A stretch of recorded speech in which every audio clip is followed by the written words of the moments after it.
Welcome back to the Book Nook, everybody. Today, we're diving deep into one that I know a lot of you, especially our new parents out there, are going to find super useful, The Whole Brain Child. And it's by Tina Payne Bryson and Daniel J. Siegel.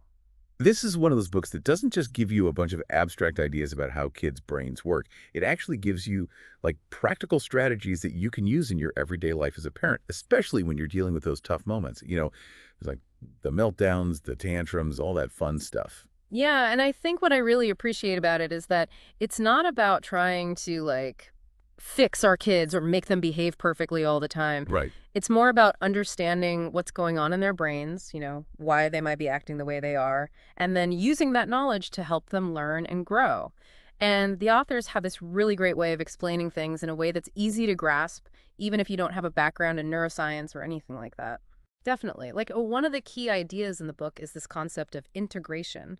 And basically, it's about helping all the different parts of a child's brain work together, kind of like a well-coordinated team. Yeah, think of it like an orchestra, Right. right? You've got all these different instruments and they each have their own unique sound. Hmm. But when they all play together in harmony, that's when you get this beautiful, rich music. Exactly. And so in the book, they talk about this idea of the upstairs and downstairs brain. And now this isn't meant to be taken literally, like there's a physical staircase in their heads or something. Right. Just a metaphor to help us understand how different parts of the brain have different functions and how they interact with each other. So the downstairs brain, which includes the brain stem and the limbic region, that's kind of like the control center for all those basic functions, like breathing, heart rate, body temperature, all that essential stuff. Right. And it's also where a lot of our strong emotions come from, like fear, anger, joy. It's that part of the brain that reacts really quickly and instinctively, especially when we sense danger. So if a baby hears a sudden loud noise and they startle or cry, that's their downstairs brain kicking in, that fight, flight, or freeze response that we all have. And it's important to remember that this downstairs brain is actually pretty well developed at birth. So even though babies can't tell us what they're feeling or thinking, they're experiencing these big emotions very intensely. Okay, so then we have the upstairs brain, and this is located in the prefrontal cortex, which is towards the front of the head. Right. And this is where all the more complex thinking happens, right? Like planning, decision making, problem solving, controlling our impulses.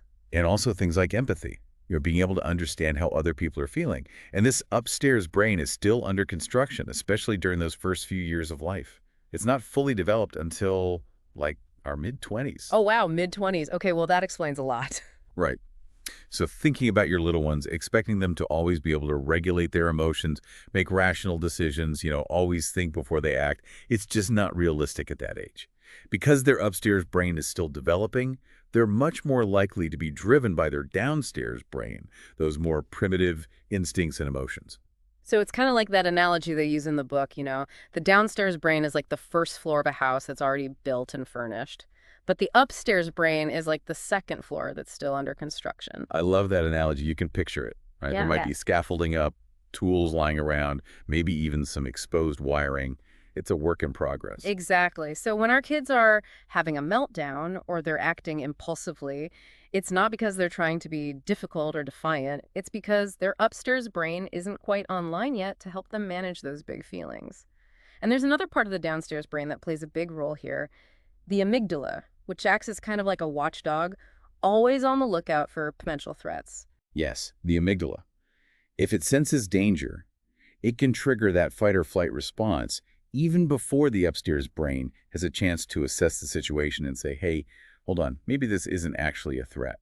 And the authors even describe it as the amygdala kind of hijacking the upstairs brain. It's like a drawbridge suddenly going up, cutting off communication between the two. That's such a vivid image. Yeah. Right. And when that happens, it can be really hard for kids to access those higher level thinking skills. And they're more likely to react impulsively or get stuck in those big emotions. So knowing all this, what do we do about it? How do we actually help our kids integrate their brains so they can better manage their emotions and make good decisions? Well, the book offers a bunch of really practical strategies that we can start using right away. And the first one they talk about is called connect and redirect, sometimes referred to as surfing emotional waves. And this one's all about how we respond when our kids are having a tough time. Yeah, it's about tuning into their emotions first before we try to reason with them or solve the problem.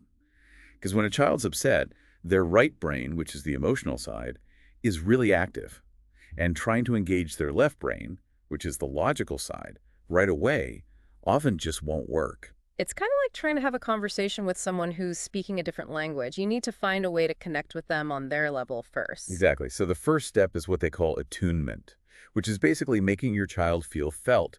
It's about showing them that you understand and acknowledge their emotional state. So instead of saying, don't cry or you're being silly, we might say something like, I see you're feeling really sad right now, or it looks like you're really frustrated. And sometimes just that simple acknowledgement can be enough to help them start to calm down because they feel seen and heard and they know they're not alone in their feelings. And the book actually gives a really good example of this with one of the authors, Tina, and her son. He was getting really upset at bedtime, typical bedtime struggles. And instead of getting into a power struggle or trying to reason with him, Tina just sat down next to him and said something like, you look really angry. Is that right? And just by acknowledging his feelings, it helped him to calm down much faster than if she had tried to logic him out of it or dismiss his feelings. And this strategy is especially important when we're dealing with really young children who don't yet have the language to express what they're feeling. So, when your baby's crying or fussing, try to understand their emotional state before you try to solve the problem. Use gentle touch, a soothing voice, make eye contact if they'll let you. Let them know that you're there for them, that you see their distress, and that you care.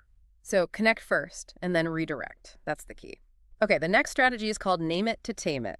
And the subtitle here is Telling Stories to Calm Big Emotions.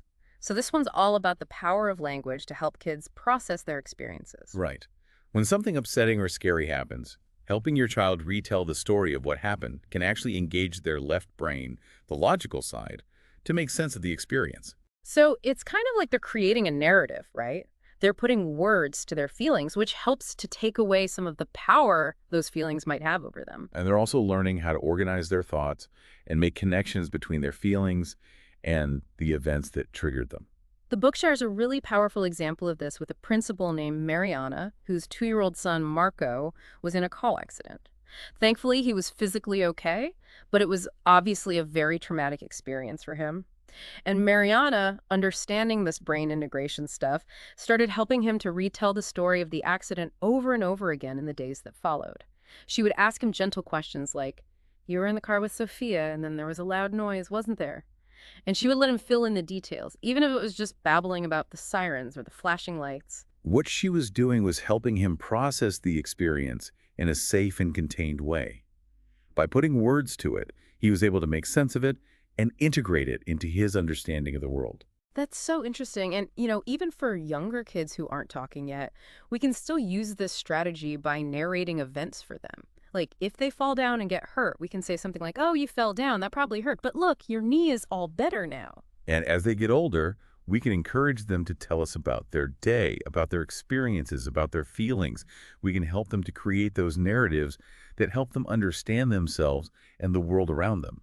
And there's another example in the book I really like about a dad named Doug, whose 9-year-old daughter was terrified of flushing the toilet because she had seen it overflow once. And, it was a pretty scary experience for her.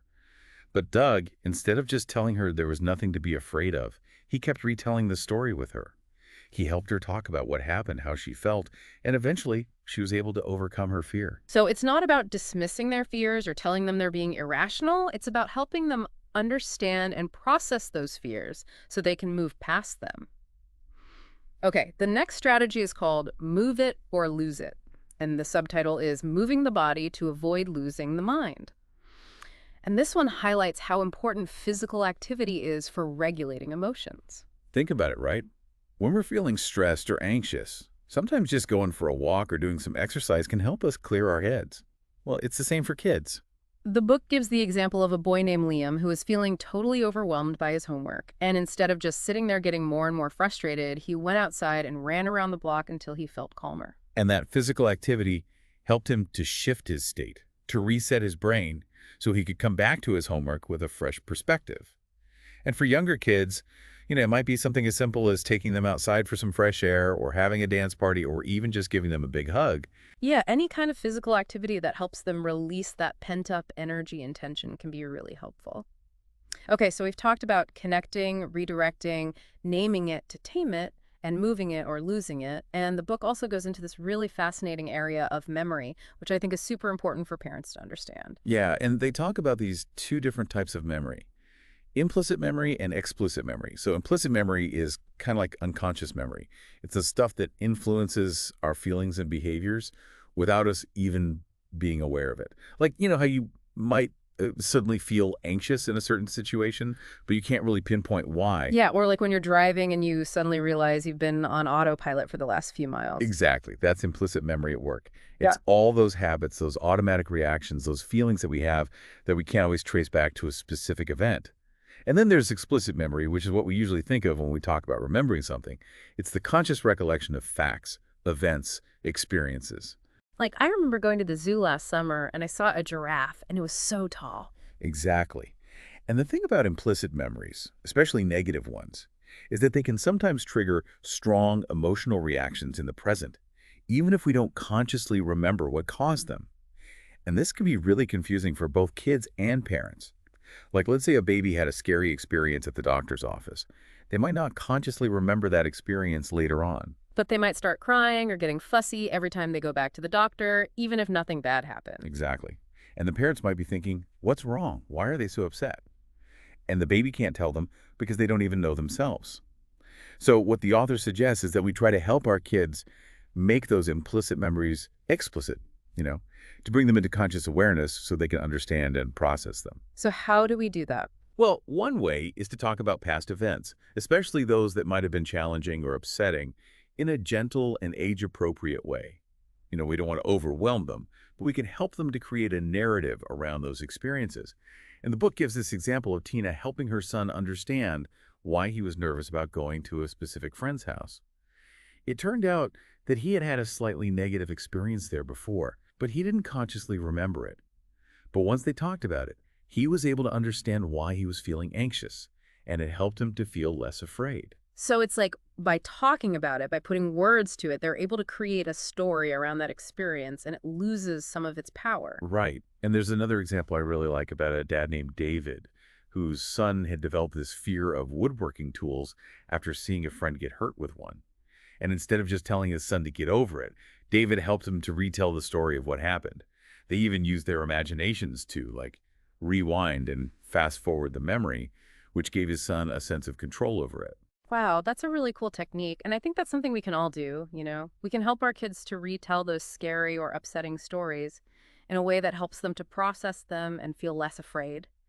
And finally, the book talks about the importance of storytelling in general and how it can help kids integrate their experiences and make sense of the world. Yeah, stories are incredibly powerful. They help us to understand ourselves, to connect with others, to make meaning out of our lives.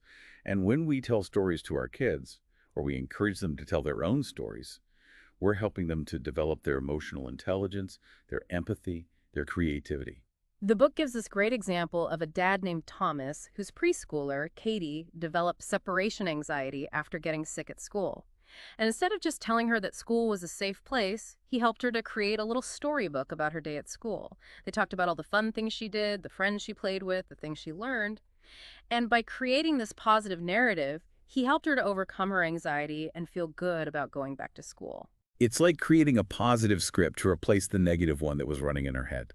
I love that. So I guess the takeaway here is that stories are not just entertainment. They're actually really important tools for helping kids learn and grow. Absolutely. They help them to develop their language skills, their social skills, their emotional regulation skills. They help them to understand the world and their place in it. Well, we've only just skimmed the surface today, but the whole brainchild is jam-packed with so many more insights and strategies for understanding and supporting our kids. And the beauty of it is that these strategies can be adapted and applied as your child grows. What works for a toddler might not work for a teenager, but the underlying principles remain the same. So to all of our listeners out there, especially our new parents, I highly recommend checking out The Whole Brainchild by Tina Payne Bryson and Daniel J. Siegel. It's a book that can really change the way you approach parenting. And it's one that you can keep coming back to as your kids grow and face new challenges. It's a real gem. I completely agree. Thanks for joining us in the Book Nook today. It's been a pleasure. Until next time, happy reading.